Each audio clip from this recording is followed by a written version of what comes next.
Hey friends, I'm in Germany. I thought I'd do a quick video rather than just keep posting photos and text updates. And I thought I'd have a bit of a quick chat about what I did in Seoul and just give you some pointers if you go there. It's an awesome country and I really enjoyed my time there. I was really lucky to have my friend Lena to show me around. But I think most people would find it fairly easy to get around, particularly with the subway and things like that. So the first thing that kind of comes to a lot of people's mind is money. So I used my TravelWise card. I stupidly didn't activate it before I left Australia, so that's probably something you want to do. But I did manage to find an ATM where it accepted a PIN number and then I was able to activate it. You'll find that most card transactions, you just insert the card and then up from that, they'll just accept it. Sometimes they'll ask you for a signature, but I never had them actually test it, check it rather. But yeah, definitely make sure you've got a card that supports tap and SIM. And make sure you activate it, unlike I did. You will need a bit of cash for street vendors. They typically won't accept card, but a lot of places will accept card, even smaller food restaurants like family-run things. The won is about 885 per Aussie dollar. So the way I was working out in my head is divide by 1,000 and then just add 10 or 20% to be safe. So I could understand what the prices were. So if it's $5, if it was 5,000 won, treat it as $6, and that's fairly straightforward maths, hopefully for most people. The culture, I found it very, very polite. People sort of were very respectful, fairly sort of kept to themselves. Did have a few little kids have a bit of a look at me and sort of seemed like they're wondering who I was. It's a culture where you don't wear your shoes inside, so you always take them off, and normally you'll get slippers. Particularly if you're going to someone's house, make sure you take your shoes off. And they're very big on wearing masks, which I think sort of shows something about their sort of societal identity, where they look out for each other, and that way they're trying to keep everyone safe. They had about 50,000 cases of COVID over Korea last weekend. So I think that's partly why they're being so insistent on masks in elevators and public transport, and just generally when you're in public. If you're out by yourself and you're not around anyone, there's no obligation to wear them, but generally you just see everyone wearing them, except when you're obviously eating or drinking.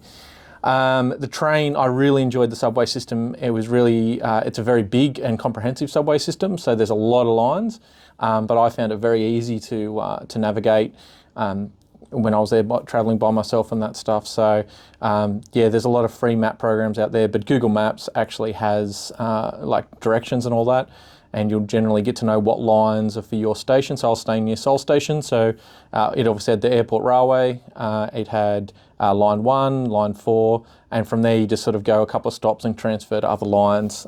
They don't seem to have all the lines coming to one spot, which makes sense from a network point of view. To ride the thing, you'll need to get a T-Money card.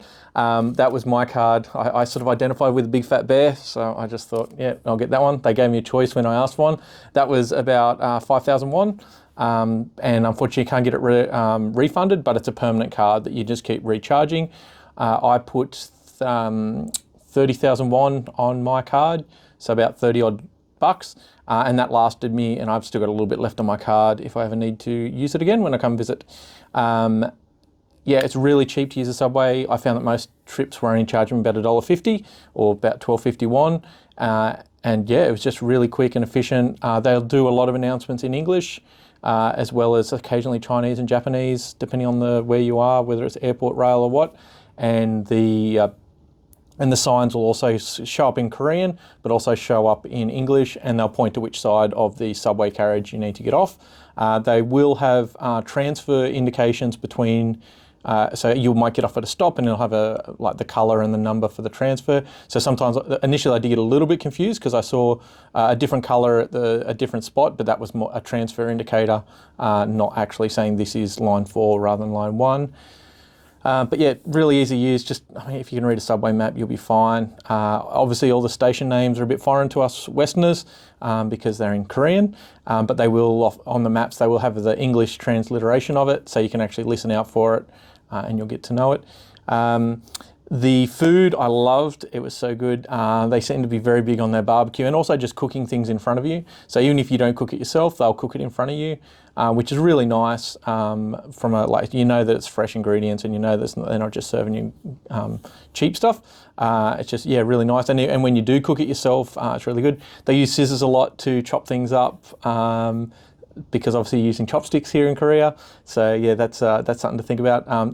If you do want to learn to use chopsticks before you come, that's probably a good idea, because I'm sure that you can always get like spoons and forks and stuff like that from what I found, but I was always using chopsticks because I love it. Fried chicken's a big thing. So they have a lot of different options for fried chicken. Quite often you'll see chicken and beer as on the signs. So I've posted one photo of a restaurant that I went to that was just, yeah, fried chicken, or like barbecue chicken and fried chicken and beer. And yeah, just I really, really loved the food. It was really, really good. Yeah, I've had a really great time. It'd be really nice to come back. Yeah, so my friend Lena, my last night there, I was able to have dinner with her sister, her brother-in-law, and then their kids. And that was just absolutely wonderful, having a really nice home-cooked meal, although they did cook a special dish for me that I can't pronounce. But that was really, really lovely of them. And then they insisted on giving me a lift home, but on the way home they also insisted on showing me some lookouts and that over the night sky of of Seoul rather, which was really lovely. And then they also took me for more beer and more fried chicken, so that was really lovely. So I had a great time with those guys. Yeah, something else I was going to say. It's got a language. Yeah, language. Yeah, Korean. I tried learning a bit Korean. So like I only learned 안녕 하세요, which is hello, and 감사해요, which is thank you. I tried learning more, but it was just really, really challenging for my tongue to try and get around those words. But yeah, again, just one thing I did notice is whenever I did say 감사해요 to thank people, like shopkeepers, I got a smile out of them seeing the white guy trying to speak Korean. So yeah, I hope you found this video interesting. Yeah, you can see I carried a little bit of gear with me. I just wanted to play with it while I was away, as I don't normally have time in Newcastle, but I hope everyone's doing really well. If I don't chat to you again before Chrissy, I hope you have a wonderful Chrissy. And yeah, so I'm currently in Berlin. Be here for the next week. Then I'm going to go visit a friend in Cornwall area for a week. Then stop by London to visit my old friend Dave and his wife for a night. Then I'm going to go to Munich and meet up with my uncle and auntie who are flying in from Australia. So I'll wait for them at the airport, then we'll get a lift back to my cousin's house. Then I'll spend it with my cousin for Christmas. Then I'll go visit my friend Zinja, who lives in Bonn. Then I'll go to Vienna. For the first bit, I hung out with my friend Eliza, who's originally from Tassie, went to Finland, now lives in Dundee in Scotland. And then I'll catch up with my friend Carmen, who I used to work with at Rio in different departments, for my last catch up. So yeah, so some of my Tim Tams have actually survived so far, but they're sort of slowly going down. So yeah. Anyway, have a wonderful time. I'll speak to you all later. Bye.